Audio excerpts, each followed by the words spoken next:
Olá, seja muito bem-vindo ao podcast do Violino Didático. Eu sou o Jean de Oliveira e no episódio de hoje eu tenho o prazer inenarrável de receber uma das referências do violino popular brasileiro, Carol Panesi. Tudo bem com a vossa pessoa? Oi, Jean. Eu falei seu nome certo? É Panesi mesmo? Perfeito. Sensacional. Como foi a viagem até Cotia? Foi delícia. Entrei no Uber e...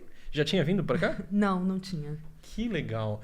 E para quem não tem o prazer ainda de lhe conhecer, quais são as suas atividades musicais violinísticas? Bom, toco música popular, né? Sou compositora, então na grande maioria do tempo eu tô de intérprete das minhas composições. Que coisa legal, né? Poder tocar as coisas que você escreve. Se eu não tocar, quem vai tocar? Eu imagino que nesse momento da sua carreira um monte de gente, na verdade, toca essas coisas. Não, toca, sim. E aí eu tenho o meu trabalho autoral, né? E também faço bastante a parte didática do violino na música popular, regional, brasileira também. Então. Que maravilhoso. Lembrando que temos papos como esse toda segunda, quarta e sexta, às 10h43 da manhã. E esse episódio é patrocinado pela Mentoria do Violino Didático. Nós temos, além do curso online, a gente tem aulas particulares. Então, nós temos 7 professores e as pessoas podem fazer aulas particulares com os nossos professores.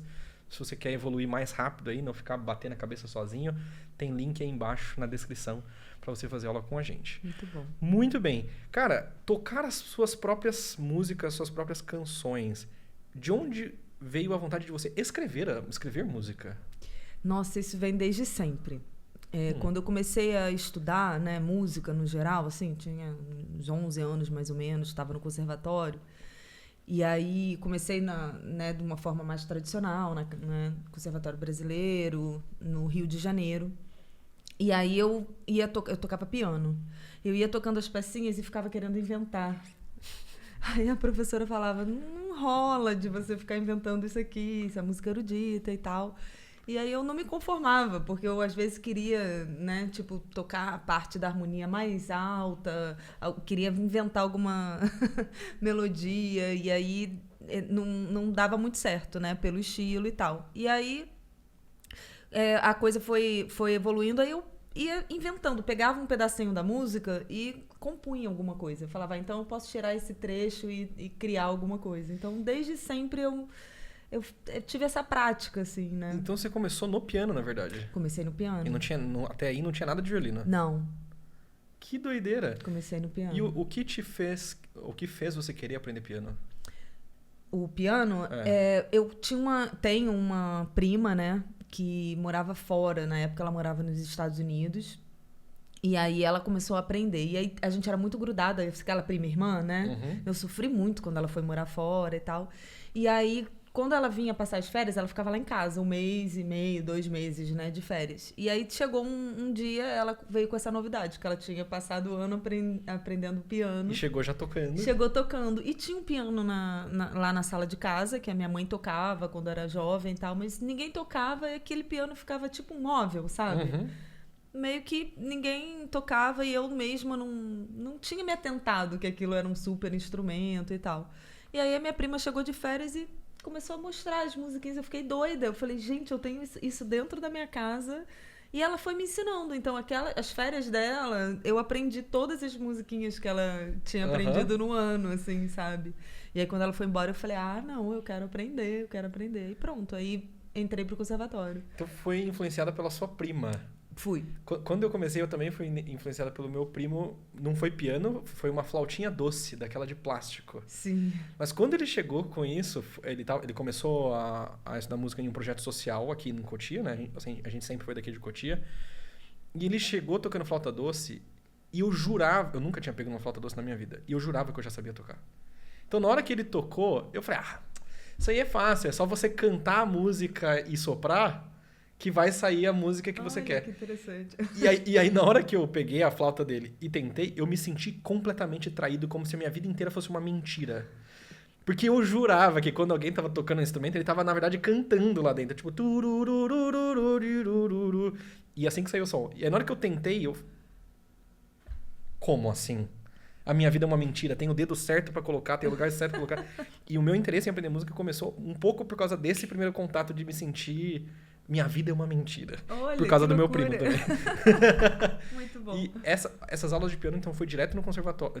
Primeiro com a sua prima, e aí você foi pro Aí eu fui pro conservatório. conservatório. E aí entrei num curso que era muito interessante na época, chamava Curso Fundamental, era antes do curso técnico, né? Uhum.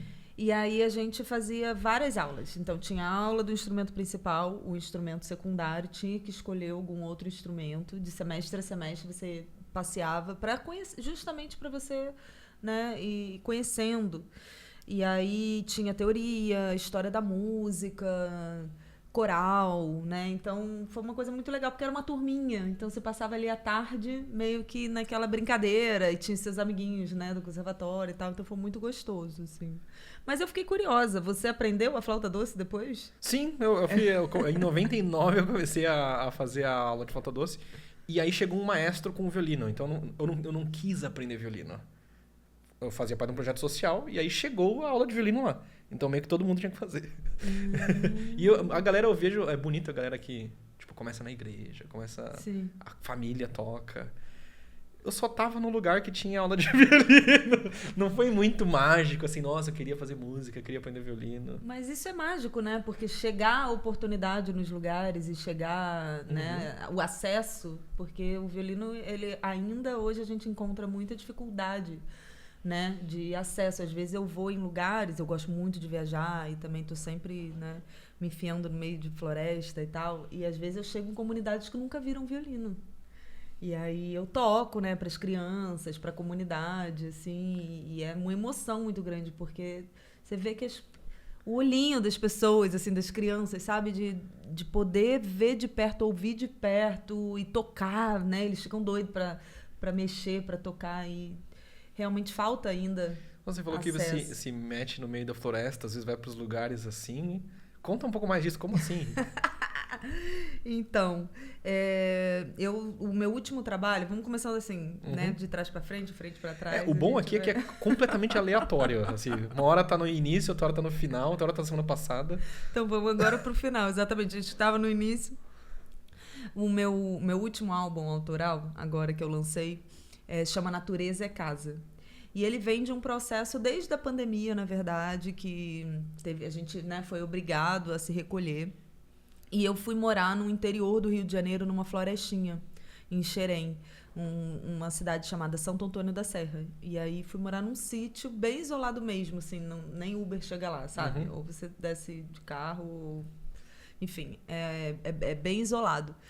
E para mim foi muito importante assim, esse momento de recolhimento, de estar lá e me reconectar com a natureza, né? Porque a gente nasce na cidade e acha que é filho do concreto, né? Então a gente está muito desconectado. A gente está muito desconectado.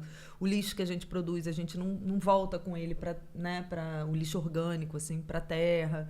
Então, para mim foi um processo de cura mesmo, assim, sabe? De consciência, de olhar pra dentro e tal, em meio ainda a uma pandemia, né? E aí, durante esse período, foram nascendo músicas. Eu pegava o violino, descia, porque eu morava na beira de uma florestinha mesmo, assim. Então, 2 minutos e meio descendo, eu tava num riozinho, sabe? Que gostoso. Uma florestinha fechadinha. Então, eu passava a tarde lá, às vezes. Tipo, tinha que fazer um curso, tinha que bolar uma aula. Eu pegava minhas coisas, botava tudo na bolsa, botava fruta, às vezes um almoço e tal, e descia, assim. E ficava lá. Então, muitas músicas nasceram lá, com violino mesmo. E às vezes eu cantarolava a melodia e gravava no celular, chegava na casinha, aí botava no piano, aí ia, né, catando a harmonia que eu queria, e aí escrevia, eu gravava. Montei um home studio lá também, então muita coisa eu gravei de lá mesmo. E aí nasceu esse projeto, aí foi passando, né? Porque aí tem todo o processo de você elaborar as músicas, vem as composições, aí depois você vai, né? Qual é a cara que eu quero dar para esse álbum e tal. O seu processo, então, ele começa da melodia? Muitas vezes sim, mas não sempre. Ok. Porque quando eu componho com o violino especificamente, aí sim. Mas não sempre. Inclusive as músicas elas saem bem diferentes. Quando eu pego com o violino é mais regional, então vem mais um forró ou um shot, né, ou uma coisa mais frevo, vem uma coisa mais regional com harmonia entre aspas mais simples, né? mais orgânica, assim.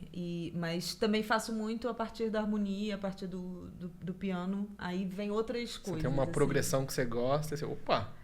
A harmonia, ela inspira muito, né? Entendi. Assim, quando você vai tocando, aí a partir daquela harmonia nasce uma melodia, e nasce um contraponto, aí vai Mas nesse momento, por exemplo, da pandemia, você já compunha bastante. Sim, já.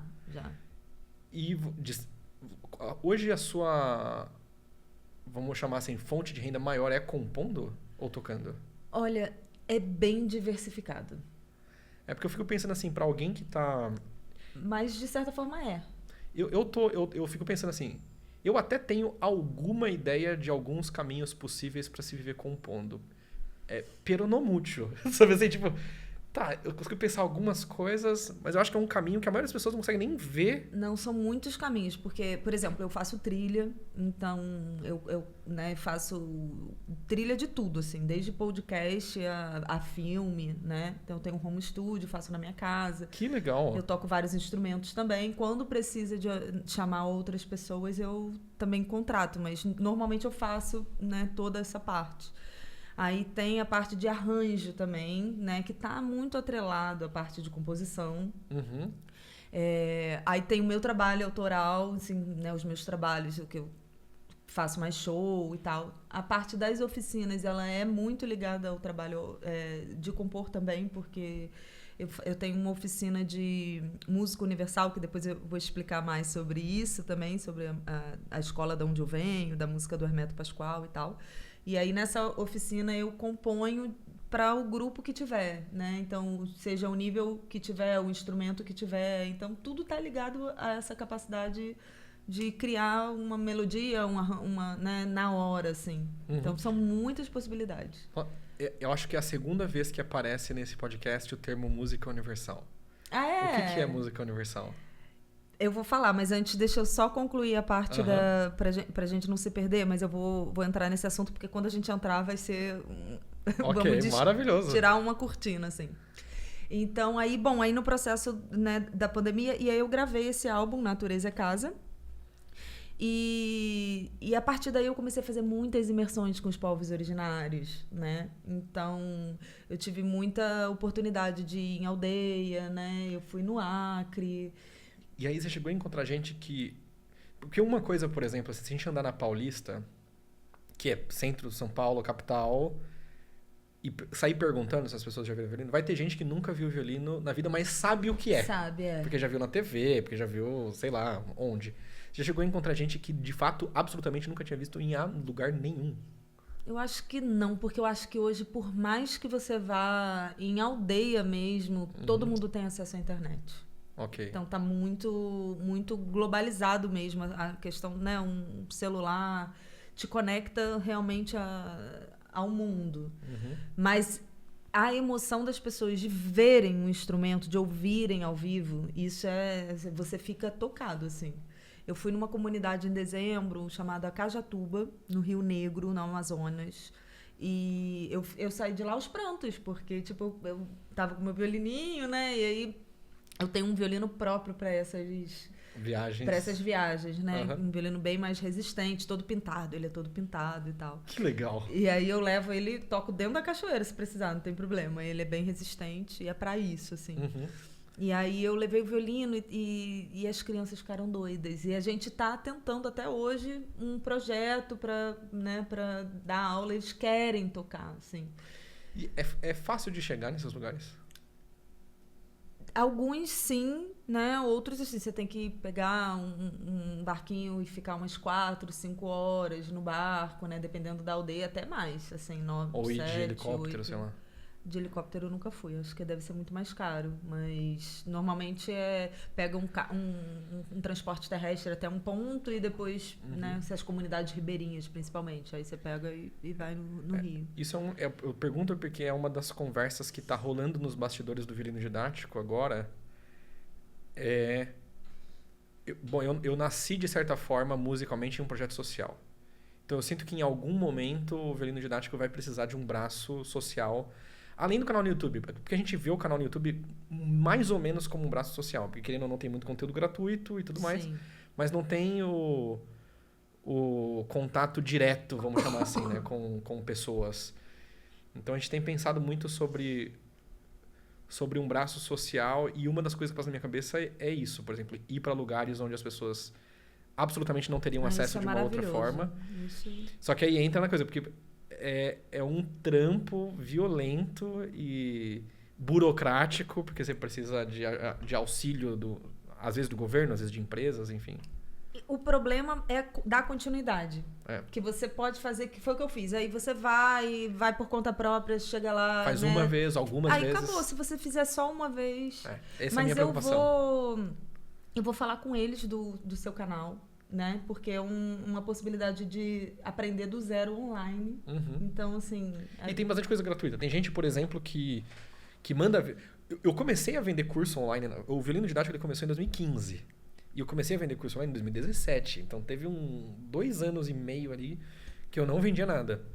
E um dos motivos de eu começar a vender curso online é porque eu recebia vídeo de uma... Porque, assim, eu gravava vídeo-aulas e colocava na internet para ajudar, na minha cabeça, quem tinha alguma noção, tinha um professor bem intencionado, mas não com tanta boa formação assim, para essa pessoa ter uma instrução melhorzinha, vamos chamar assim.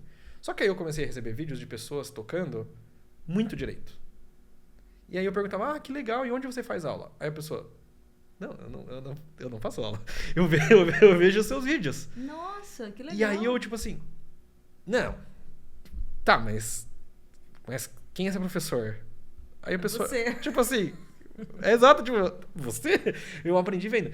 Então, tem algumas pessoas que apenas vendo os vídeos conseguem uns resultados, assim, que eu fico até hoje, às vezes, quando eu recebo, eu fico, assim, surpreso. Quando tá dentro do curso online, beleza, tem acesso a mim, tem acesso aos outros professores, a gente acompanha. Mas sozinho, assim, às vezes, pra mim, é surpreendente. Mas sabe que a gente tá nessa era, né? A gente tá nessa era do... Quer fazer alguma coisa? Google. Como fazer tal coisa, né? No YouTube tem tudo, tutorial de tudo. Então, a gente... de uns 15, 10 anos pra cá, a gente aprendeu que tudo a gente pode catar na internet e fazer. Nada mais é né? Então... É parar... A minha questão com o violino, e é uma das coisas que eu falo pros alunos, cara, existem exceções, mas para a maioria das pessoas, não dá pra tocar sem parar pra pensar. Então, assim, o que eu quero dizer com isso? Para algumas pessoas parece muito etéreo, mas eu quero dizer o seguinte: se é para apertar o dedo, para apertar a corda com a lateral esquerda da ponta do dedo, antes de descer o dedo, você tem que pensar qual é a parte do dedo que encosta na corda, como é o dedo redondinho, não sei o quê. E se você não parar pra pensar, você aperta de qualquer jeito e você vai aprendendo a tocar. Isso especialmente pra quem tá iniciando. Depois fica automático a maioria das coisas. Mas no início, é o cotovelo na frente, a lateral esquerda da ponta do dedo. E tá pensando isso o tempo sempre todo. Antecipadamente. E né? sempre antecipadamente. E muita gente demora muito pra sacar isso. E eu tenho usado uma frase nas aulas agora que é assim... com o violino na mão, então com o violino na mão pra praticar, eu quero que você passe mais tempo pensando do que tocando. Então, por exemplo, vou estudar uma escala.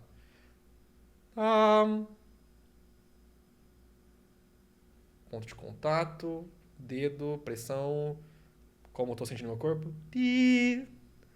Põe o próximo dedo, ele é aberto, é na lateral, blá blá blá blá.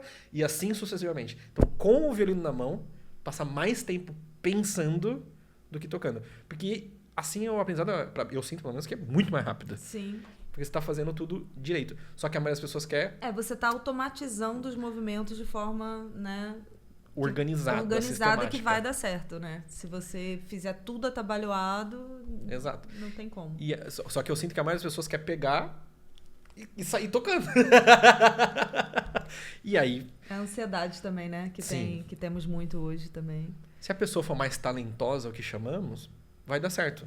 Mas a maioria não. Pra maioria não. É importante organizar os Exato. pensamentos e tudo. Enfim, tudo isso para falar que é possível para algumas pessoas que conseguem pensar antes de fazer, de forma natural, aprender sem nenhuma instrução específica para ela, até certo ponto pelo menos. Então, eu super vejo... A gente já teve uma aluna no curso online que pegava a balsa para ir na Lan House e ver as aulas e mandar vídeo. Olha. Eu não sei exatamente de onde ela era. Não sei se do Amazonas ou se do Pará, alguma coisa assim. daquela região. Então, assim, é super possível. E esse trabalho que você fez lá indo foi tocar e dar aula? Fazer Não, oficinas? nesse caso, nessa comunidade, não. Fui passar um Réveillon, que eu queria me enfiar na floresta. Eu tava com saudade de mato. Porque depois desse momento que eu passei na pandemia, né, morando assim, recolhida, eu fiquei completamente viciada. Então, se eu fico muito tempo na cidade, já vai me dando um desespero. Eu preciso recarregar as energias. Aí eu acho algum lugar que dá pra ir em segurança e vou. Que legal. E já aconteceram projetos do pessoal bancar pra você ou por enquanto tudo do seu bolso, esse tipo de coisa? De dar oficinas eu faço muito, mas não na floresta. Uhum. Não na floresta. Ainda não consegui unir essas coisas. Porque normalmente a gente vai onde tem os festivais, né? Então, ainda estamos precisando de festivais na floresta. E essas oficinas normalmente acontecem onde você está dando? Ai, vai variando. Eu já fiz algumas vezes lá no festival na oficina de Curitiba, né? Já fiz acho que três vezes lá. Tô indo agora em julho para Ourinhos.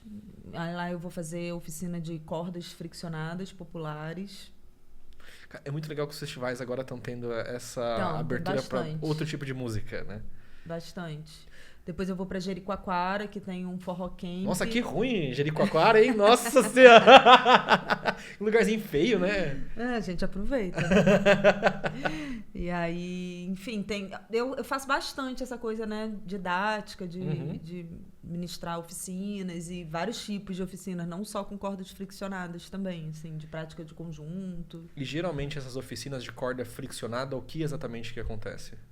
Então, aí eu trabalho as técnicas básicas para tocar música popular, que é diferente das técnicas para tocar música erudita.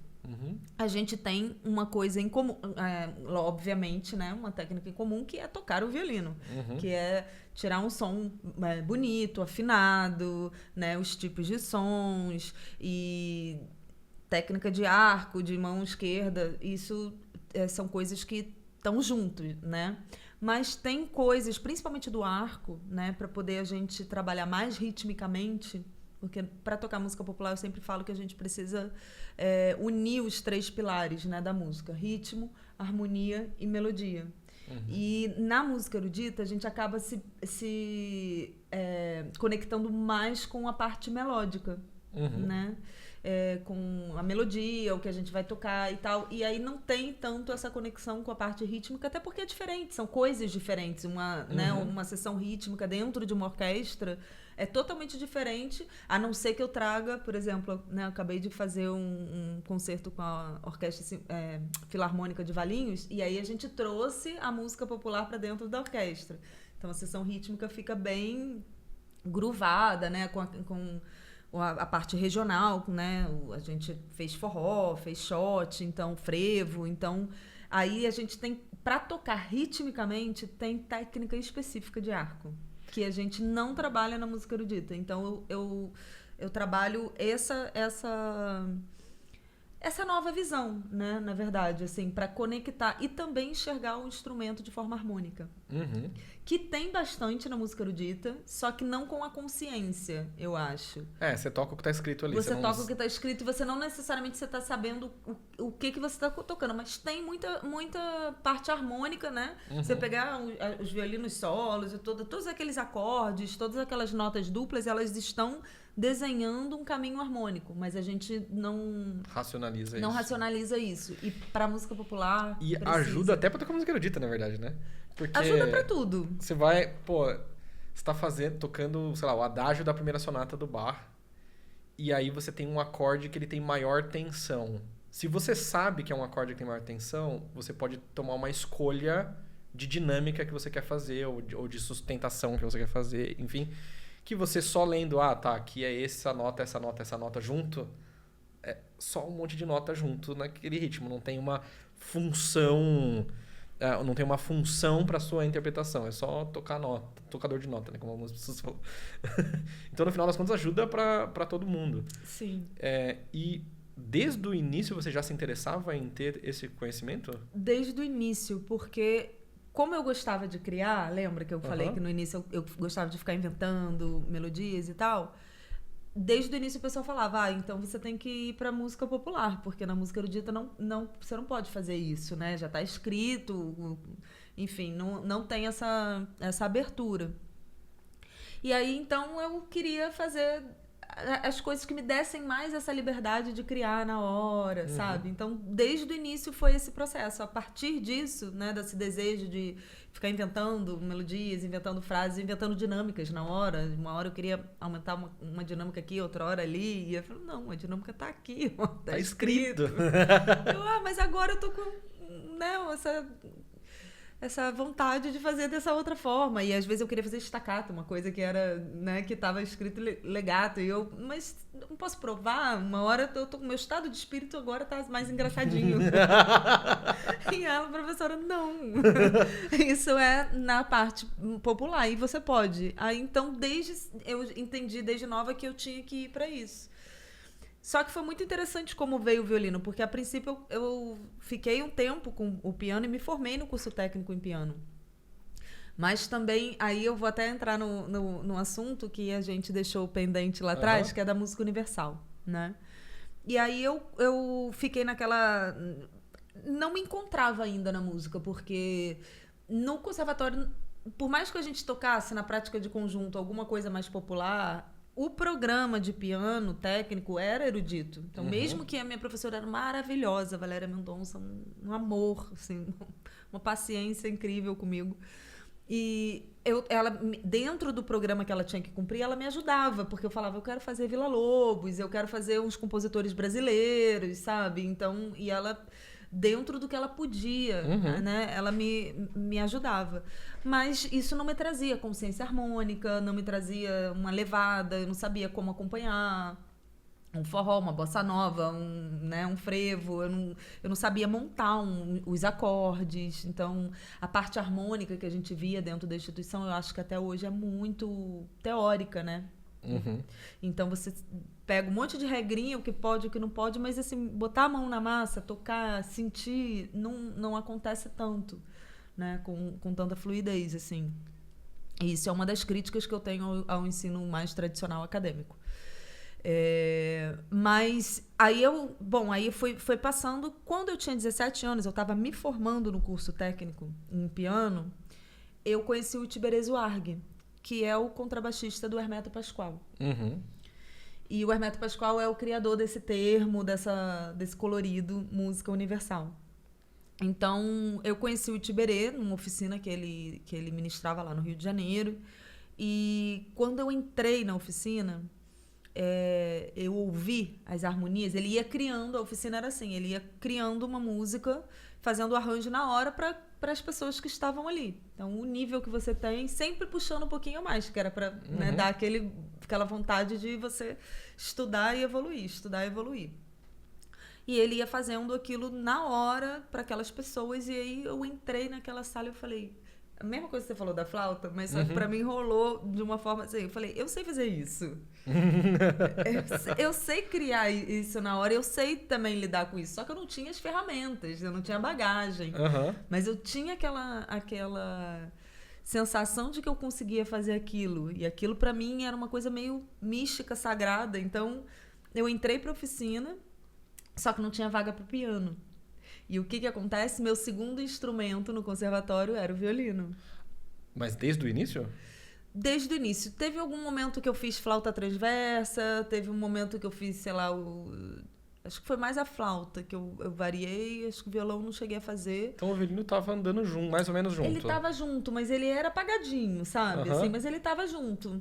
Eu tinha um violino, chegou um momento que meu pai me deu um violino de estudante, porque tinha aquela coisa toda de pegar o violino emprestado pro conservatório, aí você não evoluía e tal. Um dia, num aniversário, ele me deu, de surpresa, um violino de estudante, que eu tenho até hoje, tenho um super carinho por aquele violino que me acompanhou há tanto tempo. E era assim, meu segundo instrumento. Eu achava que, né, eu ia tocar mais piano. Só que quando eu conheci o Tiberê e entrei para a oficina, não tinha vaga para piano, porque piano tem 2 no máximo que reveza ali, né? E aí eu já tinha, né? A vaga já estava preenchida, eu queria fazer. Ele falou, você não tem outro instrumento? Eu falei, eu tenho violino, mas eu toco só na primeira posição, eu toco muito pouquinho. E aí ele falou, traz, eu amo cordas e tal, traz o violino. E aí, porque é isso, o violino você pode ter, né, 15 ali participando. Não tinha nenhum, porque também não... Há mais de 20 anos atrás não era tão... Não é uma linguagem normal para um violinista. Hoje em dia a gente já tá, né, a gente pode dizer que existe uma escola de violino popular no Brasil. Há 20 anos atrás, não. E aí eu entrei com violino e até... Eu acho que uma das razões por qual eu demorei a assumir o violino era porque eu não via isso. Até meu pai falava, não, você quer música popular? Vai pro piano, você toca o piano. Porque não tem espaço no violino. O violino é um instrumento erudito. Nossa, realmente, nesse sentido, o violino ele é absolutamente visto como um instrumento erudito. Absolutamente. Hoje em dia a gente tem várias outras miradas, né? Mas assim, antigamente não. Era erudito. Mas se a gente perguntar para o cidadão médio, o violino ainda é um instrumento. Ainda vamos demorar muito para trazer algum equilíbrio. Agora o piano a galera vê tocando jazz, vê o Freddie Mercury tocando, vê... Sempre. Então tem outras coisas. Exatamente. Que doido, eu nunca tinha parado pra pensar nisso, que o violino tem essa vibe muito eruditinha, né? Tem, super. É um instrumento né, europeu, que vem de toda uma cultura, né?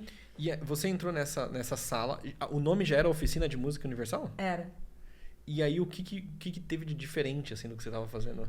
Muito colorido harmônico, né? Quando ele tocava as harmonias, era assim, muito diferente das harmonias da música erudita, né?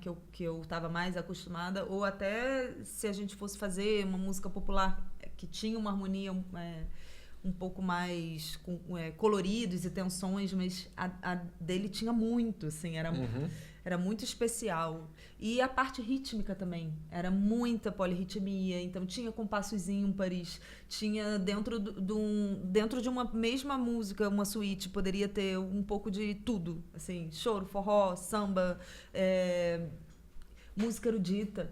Né? Porque também esse termo a gente tem que rever, né? Porque tem muita erudição dentro da música popular. Mas a gente tá pouco a pouco tentando emplacar o música de concerto. Que também, dentro da música popular, tem a música de concerto, né? Por exemplo, eu fiz agora um concerto com música popular. E era uma música de concerto. Com a filarmônica, uma orquestra filarmônica lá de Valinhos. Tocamos 3 obras minhas. Mas eu não tenho nada contra isso ser música. Não tenho nem que ser contra ou a favor, na verdade. Mas enfim, a isso ser música de concerto. Porque é uma música pensada para o concerto. Sim. Né? E tem gente que... Antes eu usava música clássica. Só que nem toda música de concerto é clássica. Por exemplo, se é música popular sendo tocada no concerto, não é necessariamente música clássica ainda, né? Então... Até aqui no Brasil tem uma máxima que eu acho muito engraçada. Que é assim, você já parou pra pensar como chama música clássica ou música erudita em inglês? Não. Classical music. E em qualquer outro idioma, a maioria dos idiomas vai ser o referente à música clássica. Mas no Brasil não. No Brasil é música erudita. Que vem dessa ideia de que é a música para os entendidos, o que não faz o menor sentido. Porque muitas das pessoas que estão tocando não são entendidas e a maioria das pessoas que estão ouvindo também não são entendidas. Então, e tá tudo certo. Não tem problema nenhum. Só que no Brasil, se você falar música clássica, dependendo de onde você está falando, não, música clássica é a música composta no classicismo. Só que isso subverte um pouco um dos significados da palavra clássico. A palavra clássico não tem a ver com classicismo. A palavra clássico tem a ver com algo que sobreviveu ao tempo, ponto. Então, assim, música clássica é a música... Tanto que a gente fala clássicos do rock. Não é música erudita, é músicas que sobreviveram músicas de rock and roll, pop, que sobreviveram ao tempo. Beethoven é música clássica, apesar de ter sido no romantismo, porque sobreviveu ao tempo. E assim sucessivamente. Então, música de concerto, eu acho que é o mais adequado para esse tipo de música, porque não gera muitas confusões. Você fala música de concerto, as pessoas meio que já vão imaginar do que se trata. Você provavelmente vai imaginar Bach, Brahms, Beethoven, etc. Mas esse nome erudito também sei lá, me causa uma estranheza gigantesca. A gente separou muito essas músicas, né? E, na verdade, é tudo música. Exatamente. Então, assim, eu acho que é o mesmo movimento de reconectar, de voltar para casa, né? De nos perceber. Mesma coisa do meu processo de me perceber filha da terra e não do concreto, para mim é a mesma coisa, é o reconectar, é o entender que a música é um todo, né? Que se a gente separa muito, a gente tá viajando, porque, na verdade... É música. É música. E a música é a alma de alguém sendo, né, expressada, assim. Então, estou expressando o meu coração através de um instrumento, né? E seja a abordagem disso, né, uma abordagem mais oral, uma abordagem mais de festividade, de festa, ou, né, ou uma abordagem mais clássica dentro de uma sala de concerto, ou conversando, né, ambas as coisas, assim, por que não, né? Por que não os mestres populares estarem dentro das salas de concerto? Então, na verdade, é uma coisa muito mais ampla, né? Assim, e fluido, você pode transitar de uma coisa para outra. Exatamente. Sem grandes problemas. Exatamente. E você disse que quando entrou nessa sala, nessa oficina de música universal, você tinha 17 anos, certo? Isso. Você já estava pensando em seguir carreira de musicista? Não. Eu tava naquele momento de vestibular. Então, eu tinha que decidir. Esse momento é terrível, né? Até hoje eu fico, meu Deus, os jovens chega ali naquele momento, ele tem que escolher... Decidir o resto da sua vida agora. Pro resto da sua vida, qual é a faculdade que você vai fazer, o que você... É muita doideira. E eu gostava muito de música, mas eu não tava achada ainda, né? Tipo assim, eu quero fazer isso. E eu nunca fui muito disciplinada, assim. Meu pai falava, você quer tocar violino? Tem que estudar 8 horas por dia. Você não estuda nem 2. Você não serve pra isso. Né? Deus. Então, eu falava, realmente, eu não quero passar minha vida estudando pra tocar um concerto que eu não... Nem gosta, na real. Que eu acho bonito, aprecio, gosto de ouvir, mas não quero fazer isso da minha vida. E na época não tinha. Até hoje, eu não sei se existe essa possibilidade de fazer um bacharelado focado no popular, focado no repertório que você quer, né? Isso é uma falta, assim, porque eu queria estudar real, né? Mas não queria, porque não dá tempo de fazer tudo. Tem uma hora que você tem que escolher, né? O que você vai fazer do seu tempo.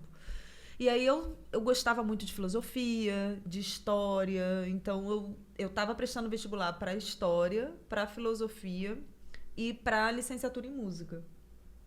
Mas tudo meio sem muita certeza, né?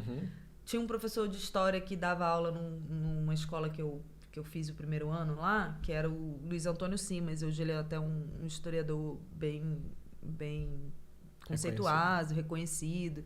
E ele levava o violão pra aula. Eu achava o máximo, né?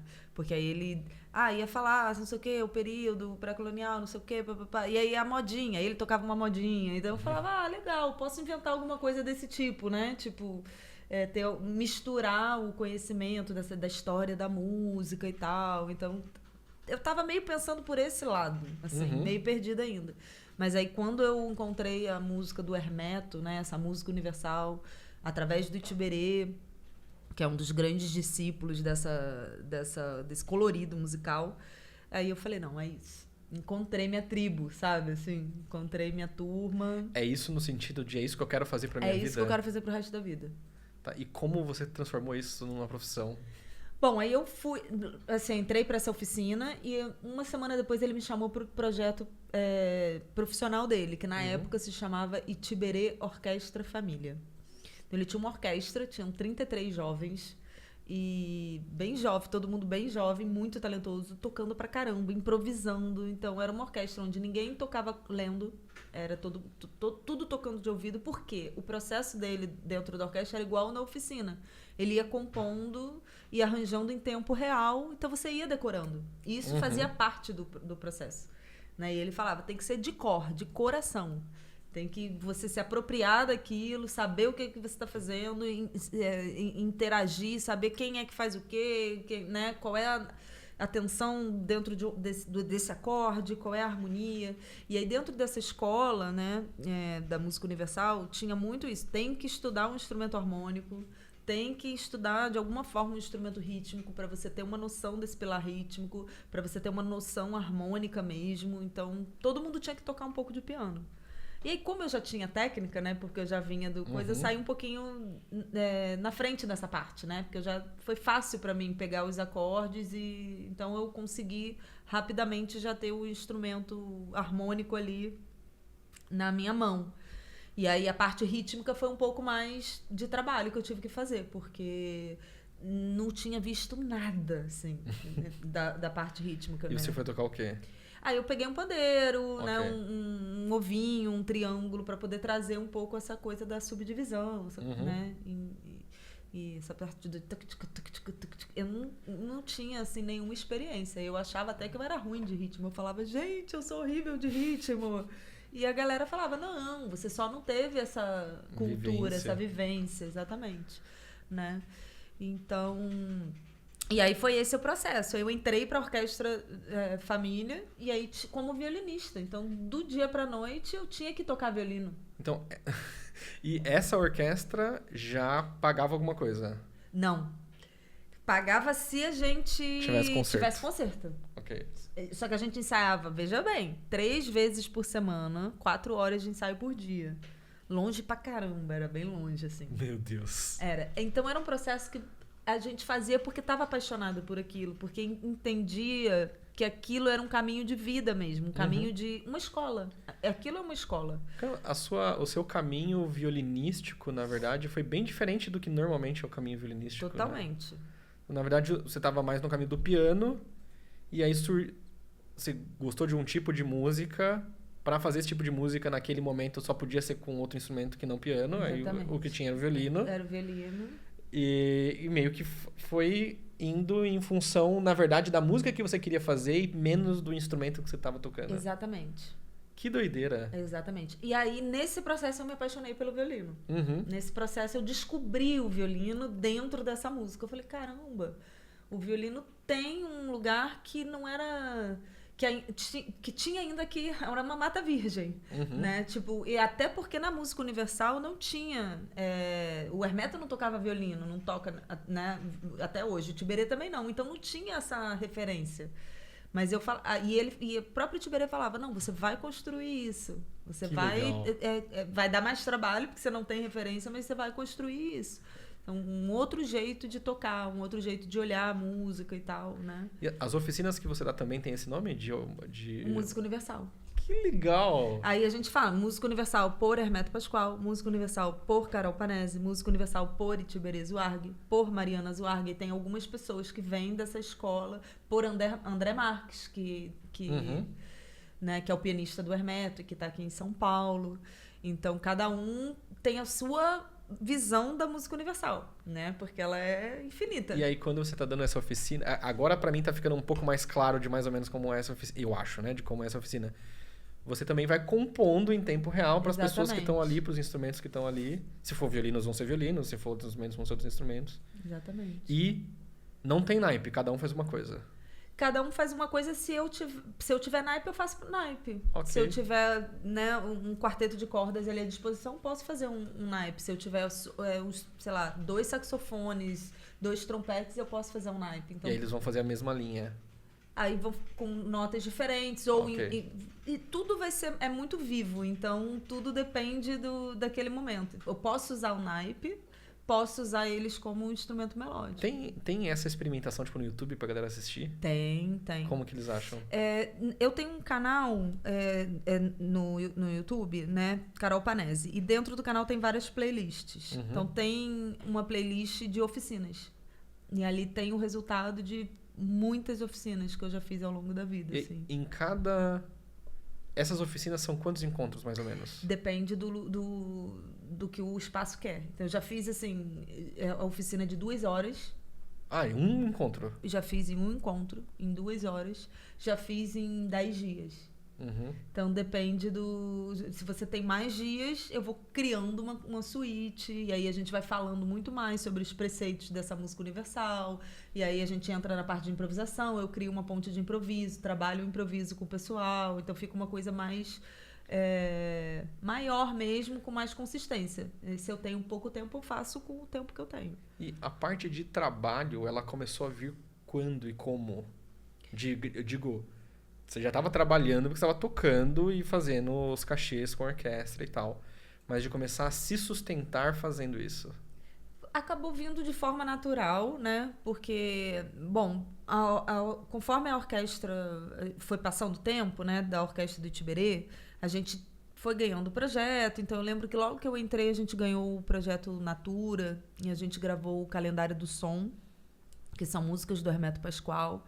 E aí a gente foi fazer uma turnê pelo Brasil. E aí a gente viajava, então tinha...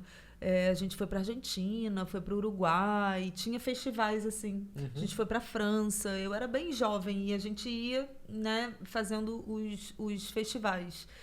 E aí isso não dava pra eu me sustentar ainda, né? Como até hoje eu não me sustento só de tocar. Só de fazer show, né? Tem mês que é bom, que paga a conta, mas tem mês isso é uma galera que... Pouca gente saca isso. A maioria dos músicos não vive só de fazer música, de palco. E a gente... Não mesmo. E isso eu tô falando, inclusive, de quem toca no meio tradicional. Por exemplo, você vai pegar a galera que toca nas grandes orquestras. A maioria não vive só de tocar na orquestra. Até poderia, mas aí teria um padrão bem mais baixo. Sim. Mas, como assim, Jean? Vive de dar aulas, vive de fazer gravação. Casamento, evento. Tem várias pessoas que tocam em grandes orquestras, estão tocando em casamento, estão fazendo gravação, estão fazendo arranjo, estão dando aula em projeto social, estão dando aula particular, enfim. E às vezes a própria orquestra tem projetos onde a pessoa tem que dar aulas, sei lá onde, na escola, no projeto social, Sim. no conservatório, enfim. Então, viver de música não é... É que tem as profissões normais, normalmente, sei lá, se você é contador, uma coisa, você assim, vai fazer contabilidade, entendeu? A arte, quanto mais leque, né? Quanto mais você abrir o seu leque, mais possibilidade de viver dela você vai ter. Não tem jeito, assim. E aí, então, nesse primeiro momento, a sua fonte de renda era tocar. Era tocar, mas eu fazia muito casamento também. Ok. Eu tinha uma empresa na época que chegava, pagava mal, mas chegava no início do ano, eles davam casamento até dezembro. Maravilhoso, Então, sensacional. Para aquele momento era perfeito, porque eu já sabia aquele dinheirinho que eu podia contar. Já sabia quanto mais ou menos você ia ganhar cada mês com aquela atividade? Então tinha muito isso, tocava muito em casamento, evento. Depois foi passando o tempo, eu formei um grupo de Gypsy Jazz, que eu adoro. Sabe que o meu professor é cigano. Ah, é? Conhece o Florian Christian? Sim, Foi meu conheço. professor. Ai, que legal. Muito ele, massa. Nossa, a primeira vez que eu vi alguém tocando música popular no violino, improviso, foi ele. Ele me chamou pra... Ele toca demais. Eu não conheço pessoalmente, mas já vi bastante coisa que ele toca com... Me esqueci. Com Bina. Exatamente, toca com Bina. E a primeira vez que eu... Cara, foi muito engraçado a primeira vez que eu vi. Foi na casa de Francisca, aqui em São Paulo. E aí ele toca na USESP, então ele tava tendo ensaio na USESP e tinha que fazer a passagem de som no horário do ensaio da USESP. Aí ele pegou e falou, Jean, vai lá, faz a passagem de som pra mim, com o Daniel, na época, que tava fazendo piano. Daniel Zafran, se não me engano, tava fazendo piano, vai lá fazer a passagem, e a gente se encontra lá e fica pra assistir o show. Aí, fui lá, ok, né? Eu nunca tinha tido nenhum contato, assim, com esse tipo de jeito de tocar. Fiz a passagem, fiquei lá, ele chegou e começou a tocar. E aí eu, assim... Aí, no intervalo, ele saiu pra respirar, pra tomar um ar lá fora. E aí eu fui, assim, né? Aluninho, devia ter, sei lá, quantos anos, uns 17 anos. Professor... Onde que eu consigo a partitura disso? E aí ele começou a dar risada da minha cara. Que partitura disso? Você pediu pra eu tocar agora, eu não sei mais o que eu toquei. Não tem partitura disso. Isso aconteceu na hora. E foi a primeira vez. E foi, assim, um choque. Porque pra mim, tocar violino era uma determinada coisa. E, de repente, o que era tocar violino pra mim naquele momento foi completamente destruído. Porque eu vi o cara fazendo... coisa virtuosística que não tem nem capricho de Paganini, fazendo assim e sem tá escrito. Tudo improvisado. E aí eu falo assim, não, esquece isso. Isso aqui é tocar violino. Isso aqui é fazer música. Imagina, criar instantaneamente e tocar. Muito bom. Enfim. E aí você se envolveu com Gypsy Jazz. Aí eu tive um trio de Gypsy Jazz, que era o Roda Romani, que foi muito legal, porque a gente tocava toda semana chamava Brasserie Rosário, que já até fechou, mas era uma brasserie, né? Um restaurante francês, e aí a gente tocava, eu ia toda arrumada, assim, paramentada, bem... E o repertório era uma delícia, e a gente começou a fazer uma pesquisa mesmo, de repertório cigano do mundo todo, e aí misturava com música brasileira, tocava tico-tico no fubá, no meio daquela, sabe, assim, tudo com aquela roupagem ali mais cigana. E aí era uma vitrine muito grande. Então ali passava muita gente, né? E aí a gente distribuía muito cartão. Então as pessoas iam casar, contratava a gente. Então a gente fazia muito evento, assim. Que legal. Muito evento. E como você chegou no Gypsy Jazz? Através da música popular, como eu gostava da música popular e tal, uma das referências do violino, né, é o Gypsy Jazz. É um braço forte da música popular do violino, assim, né? Então o Grappelli, enfim, né, com Django, essa coisa toda chega até a gente, né? Chegava até a gente. Agora, a história que você me contou com o Florian me lembrou a minha história com o Nicolas Krasik. Me lembrou, foi muito assim também. Eu já tava na orquestra do Tiberê, bem perdida, porque eu tava naquela, né, meu Deus, então agora eu tenho que virar violinista e tenho que estudar violino, mas perdida. O que eu faço para estudar, né, para tocar essa música e tal? E aí um dia eu tava na Lapa, passeando assim na Rua do Lavradio, e eu ouvi um som assim também. Parecia um saxofone, mas não era o saxofone, parecia corda. Eu falei, gente, isso parece um violino, mas com som eletrificado, sabe, assim, amplificado. Eu falei, não tô entendendo que som é esse. Aí eu fui seguindo o som, entrei num bar que tinha lá, na Rua do Lavradio, e tava o Nicolas tocando, tipo, com um grupinho de gafieira, e eu fiquei com a mesma reação. Eu fiquei, que isso? E ele tocando chorinho, e dançando, improvisando. E eu falei, da onde veio esse ser, né? Que eu não tenho a menor ideia do que... Sabe, assim, tudo... E pra quem tá ouvindo, o Nicolas é uma das grandes referências de violino popular. Uma grande referência, me ajudou muito, assim, foi meu professor por um período que me ajudou, muito importante, assim, né? Tenho um carinho enorme por esse ser humano incrível que é o Nicolas. E aí eu fui, mesma coisa, esperei o intervalo, fiquei assim, chocada assistindo ele, falei, gente, da onde ele veio? Realmente não era do Brasil, ele estava vindo da França, né? E tem um conhecimento do jazz, né? Das arcadas e tal, muito profundo, ele estudou com Didier Lockwood, com, né, toda essa parte que lá na Europa tem muito forte, essa escola. O violino é visto de forma mais popular. Cara, na França é inacreditável. Assim, o quanto que tem violinista popular francês. E é uma coisa que eu sempre pergunto quando alguém cita alguma coisa da França e violino popular aqui você tem ideia o porquê? Porque, e não só isso, os franceses são extremamente interessados por música popular brasileira. E agora o forró dominou o mundo, né? Então, assim... Dominou a Europa, tá uma coisa... Tipo, tem a resposta óbvia de que porque é bom. Sim. Mas mas porque na França pegou tanto mais do que nos outros lugares, assim, até onde eu tenho conhecimento, da minha percepção. Não sei. É impressionante. É impressionante. É impressionante. A quantidade de francês que tem tocando música brasileira bem. E foi muito interessante, porque na época o Nicolas estava vindo e o Hertz indo.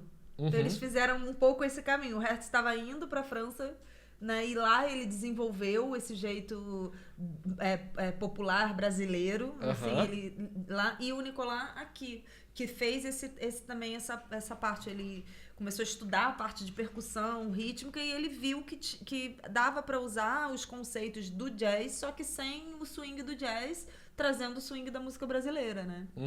Então, muito interessante, assim. E aí aí, no intervalo, fui falar com ele. Falei, meu Deus, da onde... Pediu as partituras? É você? Não, mas eu pedi o telefone. Na época tinha cartão, usava aquele cartãozinho, né? Aí eu falei, você tem um cartão, você me dá aula, não sei o quê. Ele me deu o cartão. Ele falou, cheguei há pouco tempo no Brasil e tal. Falava bem já português e me liga, eu te dou aula e tal. E ele morava em Santa Teresa na época e eu ia pra casa dele e era assim, não tinha hora, sabe? Às vezes eu parava ele, eu falava, tá bom. Eu preciso ir embora, pelo amor de Deus. Não cabe mais informação na minha cabeça. Eu gravava, né, tipo, a aula, assim, ele com essa sede de compartilhar, assim, né, muito legal. E eu, às vezes, falava, tá bom, eu já tenho material para estudar 1 mês. Quando eu estudar tudo isso, eu volto. E aí, assim, eu fui e ele me ajudou muito, né, com essa parte popular mesmo, de abertura e tal. Ele foi uma fortaleza muito grande para mim. Outra fortaleza também, mas da parte de instrumento, né, já mais com viés clássico mesmo, foi o Bernardo Bessler. Que eu devo muito a ele também, pela estrutura, né, do violino e tal, de técnica. Também uma pessoa muito importante na minha vida, assim. E apesar dele ser totalmente erudito e isso, ele teve uma sensibilidade comigo, a gente... criou uns acordos ali dentro, né, do que... Eu falava, eu não quero estudar repertório. Ah, você queria fazer só técnica pura. Eu queria fazer só técnica, Aí, às vezes, ele tentava... mas é importante um repertório e tal. Mas não dá tempo, eu não consigo estudar tudo. Eu preciso avançar na técnica e tal. Então, às vezes, pegava alguma coisinha ou outra de repertório. Isso quantos anos você já tinha? Foi mais ou menos na mesma época. Assim, na verdade, eu comecei a estudar violino... Eu já tinha umas aulas com ele. Então, desde bem novinha. Só que eu era muito... Ele mesmo falava, Carol, você é assim, ó. Mas é legal pra quem tá ouvindo isso pra ver que, em muitos casos, o aprendizado de violino... Todos os casos. O aprendizado de violino não é linear. O meu...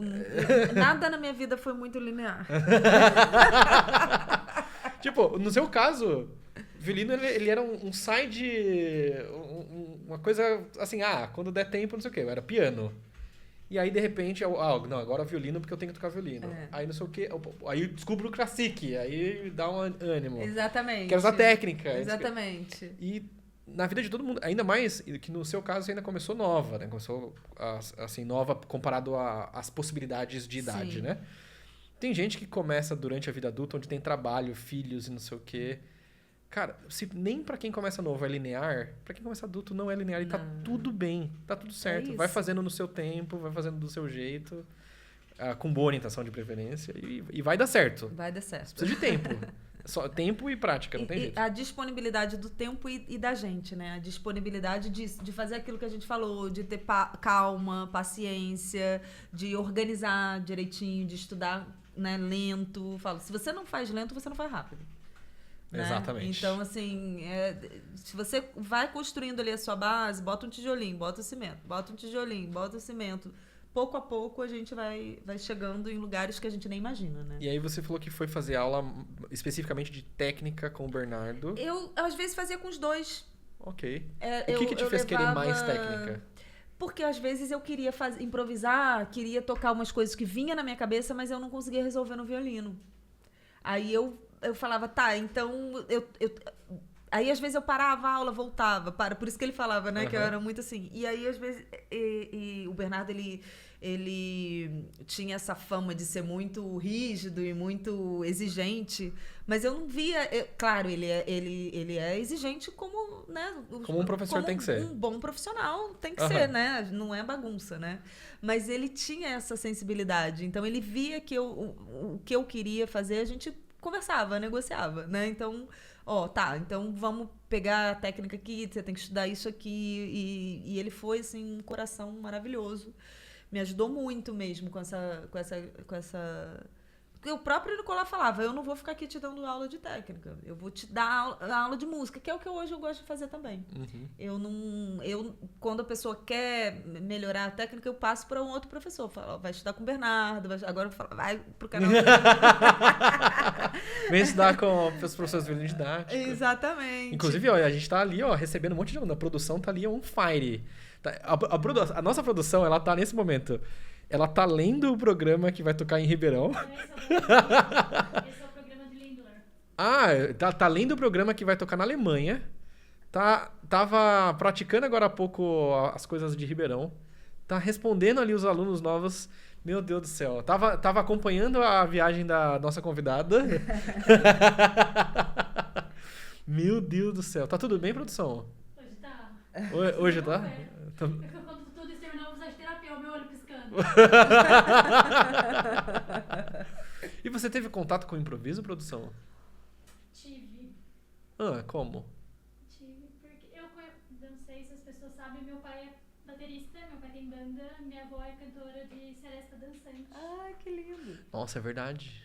E aí eu tive contato porque o meu pai me indicou uma vez pra fazer um trabalho com uma dupla sertaneja e era isso. Meu primeiro trabalho com improviso começou em São Paulo com o Mauri, que era um rapaz que tocava lá no Bacarelli, cantava no coral e ele fazia barzinho, voz e violão. E na época eu tava precisando de uma grana e aí ele falou assim, você não quer fazer umas coisas comigo? Aí eu falei, mas eu não sei improvisar. Ele falou, vamos assim. E aí a gente começou a ensaiar em casa e brincar. Ciclo das quintas, começamos ali, né? Ciclo das quintas, coisinhas foram acontecendo. Mas eu aprendi ouvindo, não fiz aula igual a ela que fez, assim. Se especializou. Eu faço improviso, mas é no improviso. Improviso é literalmente no improviso. Você pega só as bases, faz uma firula em Mas cima. essa é a alma do improviso É mesmo. workshop, né? Que a galera faz, a gente tava falando esses dias. Eu acho lindo. Não sei fazer. Admiro quem faz, mas não faço ideia de como faz isso. Eu acho O chop, a galera do pop, do violino pop, usa bastante, né? Sim. Não sei se no jazz tem gente usando? Eu não conheço tanto, assim, mas eu vejo mais no pop. Pop, rock, nossa, a galera Eu tocando. muito isso com DJ, né? Sim. DJ, Eu fiz muita balada com DJ já, então era legal. E hoje, assim, pra você conseguir... Você montou provavelmente uma cartela de clientes pra você vender suas composições, arranjos, não sei o quê, mas como que as pessoas chegam em você hoje pra pedir trabalhos? Olha, as pessoas vão conhecendo o meu trabalho através das redes sociais e, né, das plataformas. E aí tem muito isso. As pessoas vão acompanhando a carreira e gostam, assim, gosto do jeito que a Carol escreve. E aí tem uma oportunidade de gravar alguma coisa, aí pede um arranjo, né? E você pensa hoje nas redes sociais nesse sentido comercial?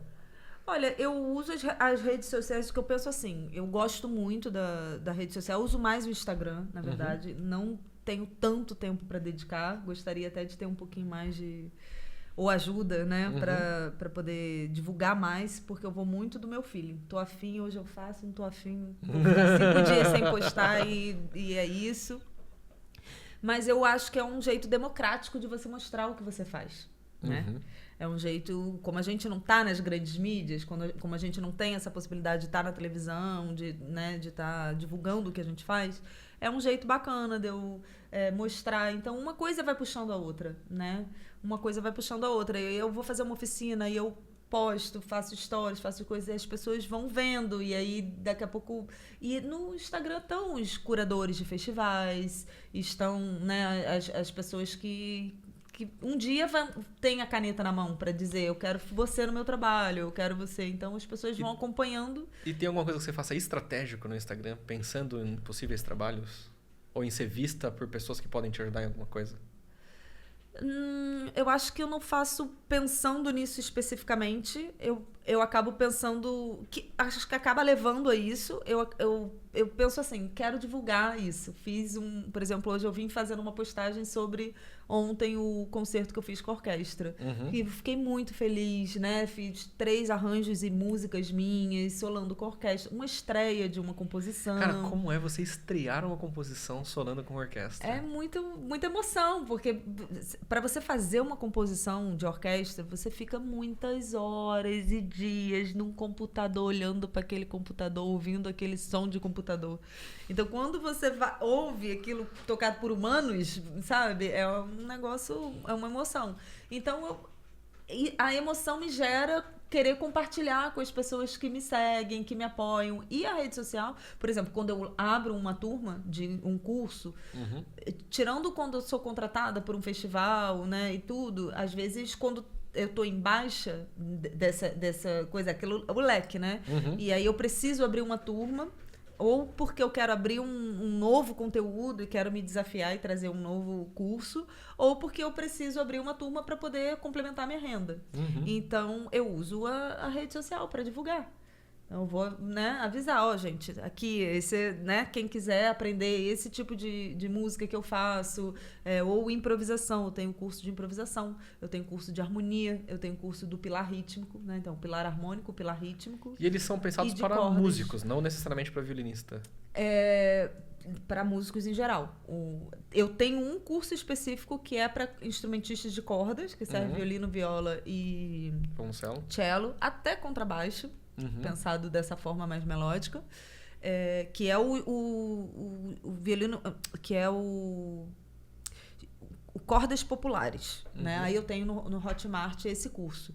E que tem uma parte direcionada também à improvisação, mais na linguagem do forró. E tenho o curso bem completo de improvisação, que eu vou até desmembrar ele, porque ele é bem completo. Então, a gente trabalha o forró, dentro do forró o shot, o baião, o choro, dentro do choro machixe também. A gente trabalha o frevo e o samba, né? Então, esse curso é para todos os instrumentos. É para quem quer improvisar do zero, tipo, mas quem já toca. Tem que ter um mínimo de domínio técnico para fazer alguma coisa com isso. Alguma intimidade com o seu instrumento, porque ali eu vou trazer as escalas, eu vou trazer motes rítmicos, eu vou trazer um monte de questão que se você não domina minimamente a primeira posição do seu instrumento, não tem como. Porque é isso, às vezes as pessoas chegam querendo improvisar, mas elas não tem ferramenta para improvisar. Não tem ferramenta. Como é que eu vou fazer um discurso em francês se eu não sei falar meia dúzia de palavras em francês? Eu não posso fazer um discurso improvisado se eu não tenho as ferramentas, né? As ferramentas são as nossas palavras, as frases, o conteúdo, o assunto. E tudo isso são ferramentas que a gente vai adquirindo, né? E isso se estuda, assim, isso se adquire, né? Mas aí tem todo um processo. E como que você descobriu o violino didático e qual foi a sua primeira impressão sobre?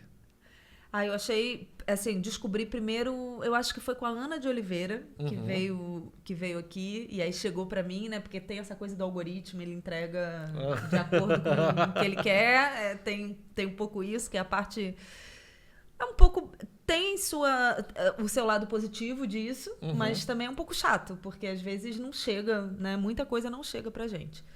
E aí eu achei o máximo, porque eu entrei na página do Instagram, né? Eu conheci através do Instagram.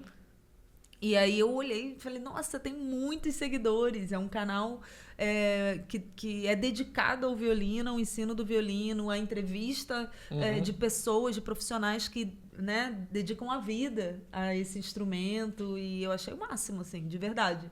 Porque é um lugar que você pode ir, eu quero saber da vida de alguém, eu quero saber da história de vida, né? O fuxico. O fuxico didático. A fofoca, mas também a história de como que foi aquilo, porque a gente vê o profissional, admira um profissional e tal, mas como que, né? Como que ele chegou ali? Como que foi? Quais foram as dificuldades que ele encontrou? Falando de dificuldade, qual foi o seu maior perrengue musical? Tem vários. Ou durante a vida musical?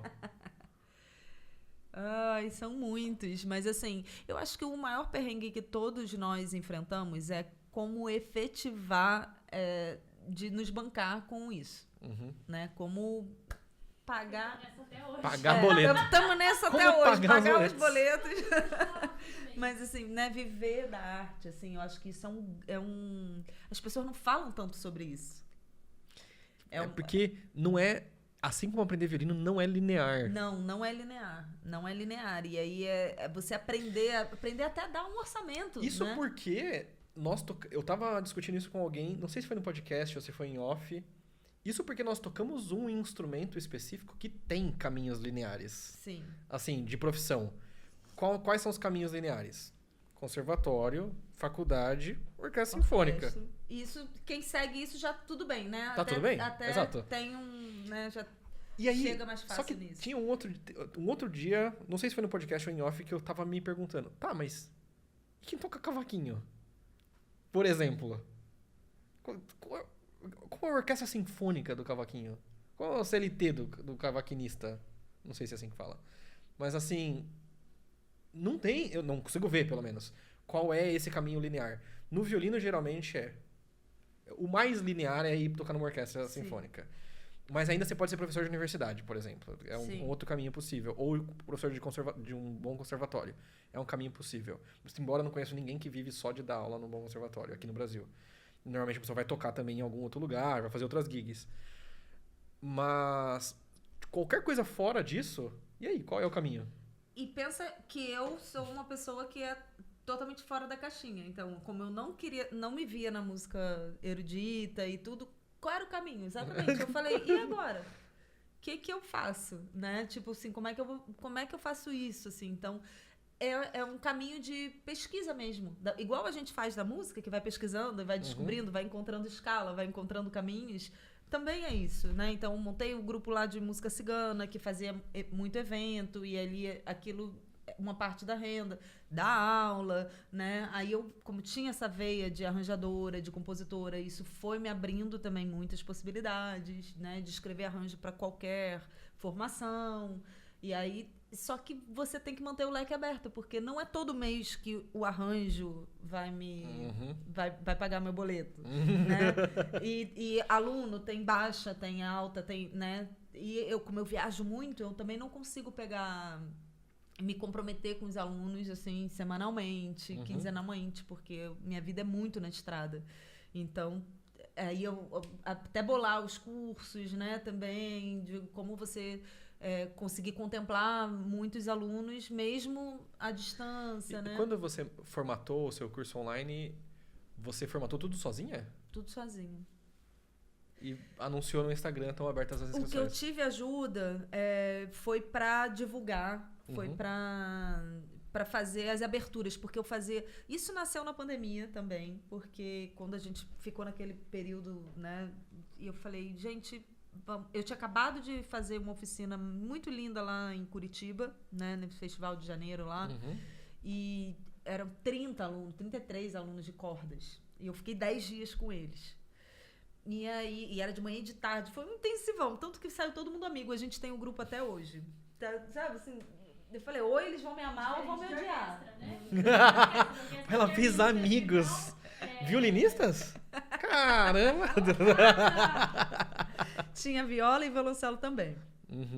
E até hoje, assim, são pessoas muito queridas, assim, alguns amigos pessoais mesmo. E quando assim que saiu isso, né, foi janeiro, aí veio o carnaval, pandemia, fechou tudo. E a gente estava no grupo do WhatsApp falando, e a gente meio chocada, eles, Carol, faz umas aulas abertas aí pra gente e tal. Aí eu falei, vou fazer uns aulões.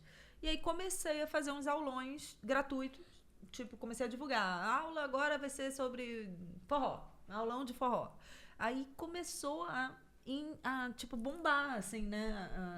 Eu nunca tinha feito uma live, assim, com, sei lá, 90 pessoas querendo aprender violino online ali, conversando comigo, fora as pessoas que estavam inscritas e que não conseguiam estar online naquele momento e que iam fazendo. Aí eu, nossa, tem uma coisa aqui, né? Claro, estava todo mundo em casa, com mais tempo, precisando...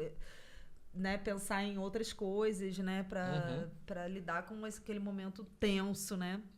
E aí eu comecei a fazer aulão disso, aulão daquilo, aulão daquilo, aulão daquilo. Aí teve o FIMUCA, você ficou sabendo? Sim, claro. E aí o Flávio Gabriel me chamou para fazer a curadoria do FIMUCA sobre cordas populares, que tinha a parte erudita e teve a parte popular. E aí eu fiquei na curadoria e organizei todo um esquema lá, a gente viu quantos professores seria legal de ter e tal, organizamos tudo e eu fui dar uma das aulas que eu escolhi o tema improvisação e criatividade, que é o título do meu curso, virou o curso, o título. E aí, pronto, a partir dali, teve, acho que tinham mais de 500 alunos online. Que maravilhoso. Foi tipo um fenômeno da pandemia, assim, foi um negócio muito doido. E aí, a partir daí, eu anunciei a abertura das turmas. Eu, né, falei, então vou abrir turma de improvisação pelo WhatsApp. E aí, comecei a fazer, tinha momentos que eu tinha 2, 3 turmas ao mesmo tempo. Eu tava dando aula, sei lá, para 40 pessoas ao mesmo tempo. Sempre em grupo? Sempre em grupo. Aí cada grupo de WhatsApp eu botava 15 pessoas no máximo, porque era o que eu conseguia atender. E para cada turma, né, digamos assim. E aí fiz um esquema pelo WhatsApp. Aí depois, com o tempo, até foi a Isa, que é essa menina que me ajuda até hoje, se eu precisar dessa parte de fazer o carrossel, de fazer o layout dos flyers e pensar até na época, ela me ajudou nessa coisa estratégica, que estava tendo uns cursos assim para isso, né, de como você fazer as aulas online, tipo, aulas gratuitas e no final vender o curso, né? E ela me ajudou a pensar nos temas das lives e tal. Foi uma pessoa bem importante nesse processo. E aí eu fui anunciando. E aí depois de um tempo que ela falou, não, tá muita bagunça isso só no WhatsApp. Vamos fazer, você pode fazer o grupo de apoio. Porque ele era só no WhatsApp. Era só no WhatsApp. Fazia o Pix pra você e entrava no grupo. Fazia o Pix pra mim, mensal lá, e eu ia mandando material ali. Ok. Bem orgânico. E aí ela falou, não, vamos botar isso numa plataforma, até pra você não ficar, tá enchendo o WhatsApp de todo mundo, inclusive o seu. E aí que eu joguei, fui botando pra plataforma, né? Botei na Hotmart.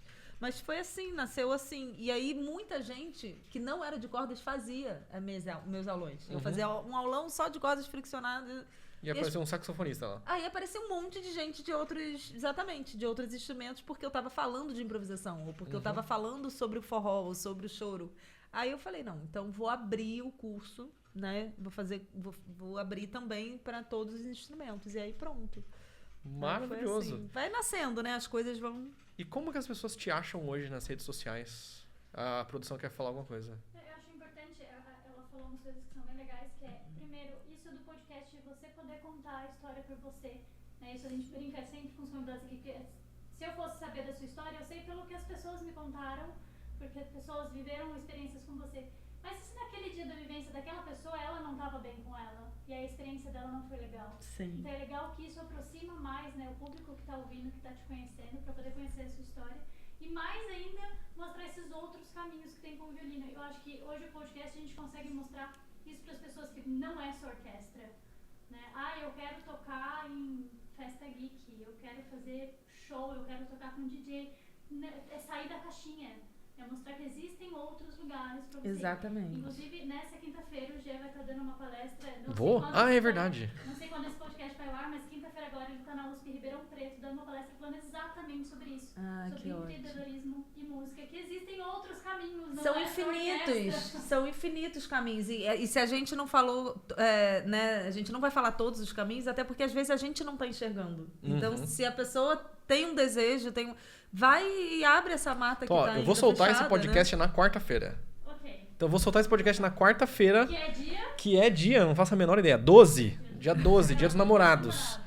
Se você tá vendo esse podcast no lançamento e é de Ribeirão Preto ou região, amanhã estarei na USP, dando uma palestra na USP Ribeirão Preto. Então, cola lá.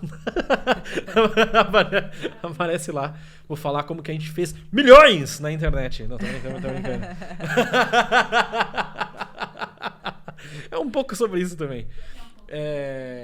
Lembrando que faturamento não é lucro. Eu sempre falo isso, porque o pessoal fica assim, nossa, milhões, eles estão milionários. Não, empresa que faz milhão não tem sócio milionário.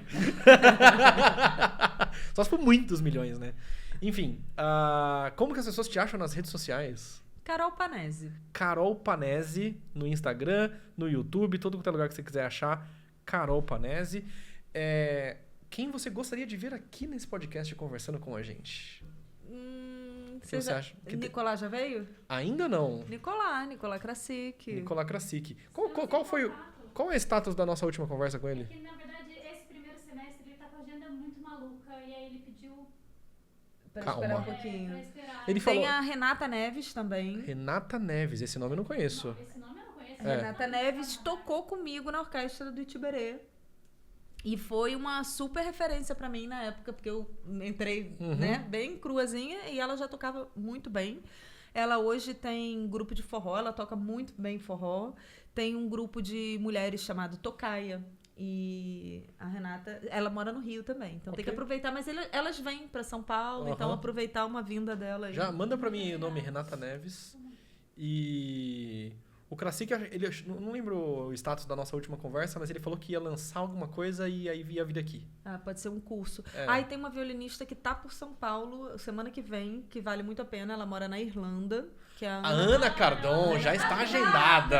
Já está agendada. Adoro a Ana. A Ana foi uma das que estava nessa turma lá da pré-pandemia de Curitiba, que ficou amiga pessoal. Que legal, Muito que maravilhoso. legal, Carol, foi um prazer inenarrável recebê-la aqui no podcast. Prazer meu. Siga a Carol Panese nas redes sociais. Se você gostou desse podcast, deixa o joinha, comenta o que mais você gostou.